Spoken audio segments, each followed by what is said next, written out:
When most people hear the word diversification, they think of owning different funds or a few stocks. But true diversification starts at the asset class level across equity, debt, gold, and more. In this episode of Nivesh Pe Charcha, the diversification playbook, we explore understanding diversification across asset classes and how it helps. Joining us is Mr. Manav Johri, a seasoned mutual fund distributor with a background in statistics and economics, and someone who has guided hundreds of families on the values of structured investing. He combines analytical thinking with a strong focus on asset allocation, helping investors align their portfolios with long-term goals, not short-term noise. In this conversation, he explains how equity, debt, and gold behave differently, why correlation matters, and how a multi-asset approach can help bring clarity even to the most cluttered portfolios. Let's begin. Hello and welcome to Grow AMC और आज हम बात करेंगे diversification across asset classes की. We'll help you understand all about it and how it helps you with your investing journey. और इसी के बारे में बात करने के लिए हमारे साथ है मानव जौहरी जी. Hi Mr. Johri, thank you for joining us. Thank you madam for inviting me. तो सबसे पहले बात करते हैं कि डाइवर्सिफिकेशन एग्जैक्टली मीन क्या करता है. When we talk about asset classes, चाहे वो डेट हो, इक्विटी हो, गोल्ड हो, what does diversification stand for?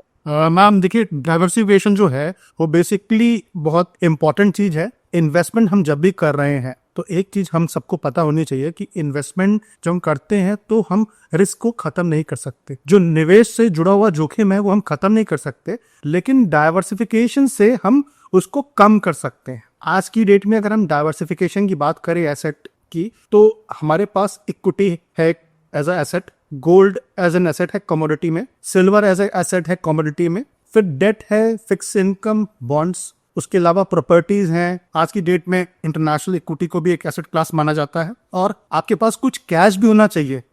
You can also consider it as a asset because you can not break your investment when your immediate requirement क्या कहते हैं है आपकी. तो इम्पोर्टेंट चीज क्या है कि डाइवर्सिफिकेशन बहुत जरूरी है, वो आपको रिस्क को कम कर देता है.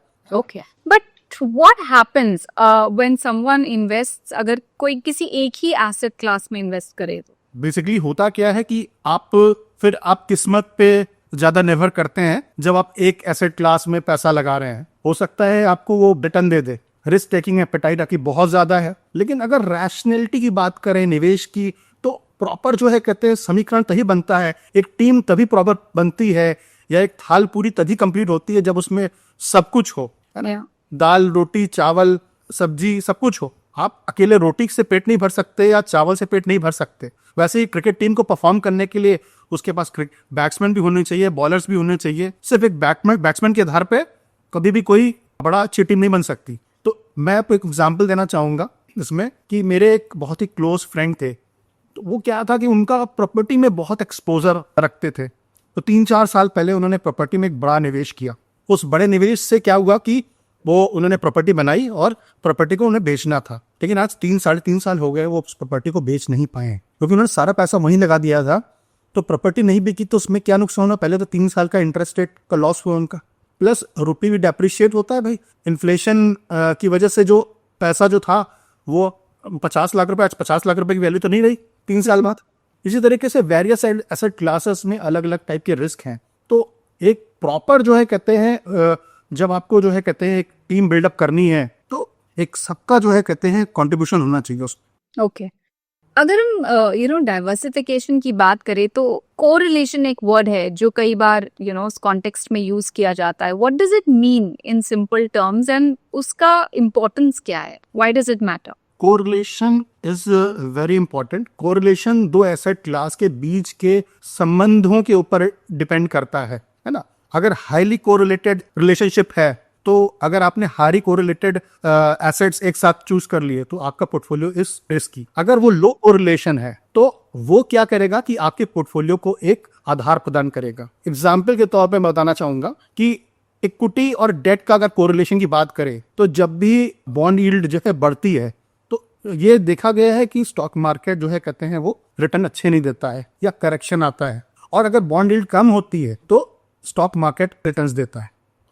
सेम चीज अगर इक्विटी और गोल्ड के कोरिलेशन की बात करें, तो वहां पे भी कोरिलेशन जो है वो लो है ना, निगेटिव कोरिलेशन है. क्रिकेट टीम में भी एग्जांपल के तौर पे अगर ले लें, अगर लो कोरिलेशन है, अगर आपके पास हाईली क्या कहते हैं अच्छे बैट्समैन है आपके पास में तो और बॉलर है, तो कभी हो सकता है बॉलर की जरूरत पड़े आपको मैच जिताने के लिए, हो सकता है कहीं बैट्समैन की जरूरत पड़े मैच जिताने के लिए, हर वक्त बैट्समैन मैच नहीं जिता सकता। तो सेम चीज जो है कहते हैं वो जरूरी। Okay, alright. एक और चीज है कि कई बार इन्वेस्टर्स जो हैं वो खुद अपना पोर्टफोलियो मैनेज करना चाहते हैं, एंड व्हेन दैट हैपेंस, तो अगर वो खुद क्रॉस एसेट क्लासेस डाइवर्सिफाई करना चाहें तो उसमें क्या डिफिकल्टीज आ सकती? देखिए सबसे पहले तो एक्सपर्टाइज जो है वो सबसे बड़ा चैलेंज रहेगा। Information research that is a challenge, because जो आम निवेशक है उसके पास टाइम कहाँ है। अगर वो बिजनेस कर रहा है तो वो अपने बिजनेस पे कंसंट्रेट करेगा, उसका प्राइम जो काम है वो बिजनेस उसको अपना देखना है, या जॉब कर रहा है तो उसे जॉब देखनी है। You are not a full fledge क्या कहते हैं इस फील्ड में इन्वॉल्व है कि आप इन्वेस्टमेंट देख रहे हैं, तो सबसे बड़ी एक्सपर्टाइज की कमी आएगी यहाँ पे। दूसरी जो कमी आएगी वो क्या आएगी कि भाई कौन सा एसेट कितनी मात्रा में चूज करें। भाई हमें गोल्ड में कितना पैसा रखना है, इक्विटी में पैसा कितना रखना है, डेट में पैसा कितना रखना है, या प्रॉपर्टीज में कितना एक्सपोजर लेना है। तो दूसरी प्रॉब्लम क्या आएगी कि कितना कितना रखें हम। तीसरा जो चैलेंज आएगा वो क्या आएगा कि भाई देखिए हर एसेट क्लास में आप आसानी से एंटर नहीं कर सकते। कहीं पे एंटर करने के लिए आपको ज्यादा क्या कहते हैं मनी की जरूरत है, ज्यादा अमाउंट की जरूरत है, ज्यादा कैश की जरूरत है ना। तो वो प्रॉब्लम जो है कहते हैं कैसे रिजॉल्व होगी। चौथा जो इशू आएगा वो क्या आएगा, टैक्सेशन का इशू आएगा कि इक्विटी का टैक्सेशन अलग है, long term short term debt का टैक्सेशन अलग है, प्रॉपर्टी का टैक्सेशन अलग है, गोल्ड का टैक्सेशन अलग है। तो और हमें क्या करना है कि कब रिबैलेंस करना है, किसमें से कितना निकाल के किसमें किधर डालना है। तो ये एक बहुत बड़ा चैलेंज है। तो ऐसे में मल्टी एसेट एलोकेशन फंड क्या इन्वेस्टर्स की हेल्प कर सकता है जिन्हें अलग अलग एसेट क्लासेस में एक्सपोजर भी चाहिए but they want to keep it simple? ये कि देखिए एक ऐसा प्रोडक्ट है जहां पे प्रॉपर रिसर्च, प्रॉपर एक्सपर्टाइज जो फंड मैनेजर है उसकी टीम है वो आपको उस फंड में आपको दे रही है। आपको कोई बहुत बड़ा पैसा नहीं लगाना है, 1000 रुपए से आपको गोल्ड भी मिल जाएगा, प्रॉपर्टी भी मिल जाएगी, रीट्स के थ्रू डेट भी मिल जाएगा। तो एक छोटे से अमाउंट से आप डाइवर्सिफिकेशन कर सकते हो। दूसरा इंपॉर्टेंट चीज ये है। तीसरी इंपॉर्टेंट चीज क्या है, कब रिबैलेंस करना है, कब किसमें से कितना निकाल के हटाना है, ये काम आपका नहीं है, ये काम है फंड मैनेजर जो एक्सपर्ट है इसका, वो हैंडल करेगा इस चीज को। और सबसे इंपॉर्टेंट चीज क्या है कि यहाँ टैक्सेशन का सरदर्द नहीं है। अगर फंड मैनेजर ने अगर उस फंड के पास जो है कहते हैं मैंडेट है तो वो इक्विटी डेट कमोडिटीज में अगर आपको सिल्वर गोल्ड लेना है, कुछ तो अभी कॉपर का मैंडेट लेकर के भी फंड्स आए हैं, तो ये सब और प्रॉपर्टी के थ्रू रीट्स के थ्रू आप एंटर कर सकते हैं। लेकिन यहाँ पे क्या है कि क्योंकि वो एक बास्केट गिरेगी सारे ने टूट जाएंगे, तो यहाँ क्या कर रहा है कि आपके पैसे को अलग अलग जगह डाइवर्सिफाइड कर दे रहा है। तो आप जो है कहते हैं आपका जो रिस्क था वो कम हो गया। निवेश में रिस्क हमेशा रहेगा, लेकिन हमें क्या करना है, रिस्क को मैनेज करना है, रिस्क को कम करना है। That is the most important thing. वो एक ज्यादा अच्छी तरीके से प्रोफेशनली मैनेज रहेगा, प्रोफेशनली तरीके से गाइडेड रहेगा।